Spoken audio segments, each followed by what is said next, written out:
હવે ખાસ કરીને જે માવઠાના ઝાપટા પડે એની માહિતી આપું એ પહેલાં હું આપને જણાવી દઉં, ઘણા દિવસથી આપણે ઊંચું તાપમાન અને પવનની ઝડપ વધારે છે. પવનની ઝડપ અત્યારે એવરેજ લગભગ 25 થી 30 કિલોમીટર પ્રતિ કલાકની ઝડપ ચાલી રહી છે. એ લગભગ આપણે 25-26 તારીખથી સતત પવનની ઝડપમાં વધારો થયો છે અને આજે 5 મેના રોજ પણ પવનની ઝડપ છે વધારે છે, પણ હવે માત્ર 2 દિવસની અંદર પવનની ઝડપ ઘટી જશે. અત્યારે જે 25 થી 30ની ઝડપનો પવન છે એ લગભગ આપણે 8 મે 2026થી પવનની ઝડપ ઘટી અને 15 થી 17 કિલોમીટરની આસપાસ આવીએ તેવી શક્યતાઓ છે. એટલે હવે 2 દિવસની અંદર પવનની ઝડપમાં ઘટાડો થશે. સાથે તાપમાન આમ જોવા જઈએ તો થોડા દિવસ પહેલાં એટલે કે જે એપ્રિલ મહિનાના છેલ્લા અઠવાડિયામાં હતું એના કરતાં 1 થી 2 ડિગ્રી તાપમાન નીચું છે.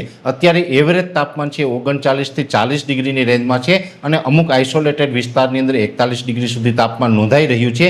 જો કે આ તાપમાનમાં પણ 8 તારીખથી ધીમે ધીમે વધારો થતો જશે.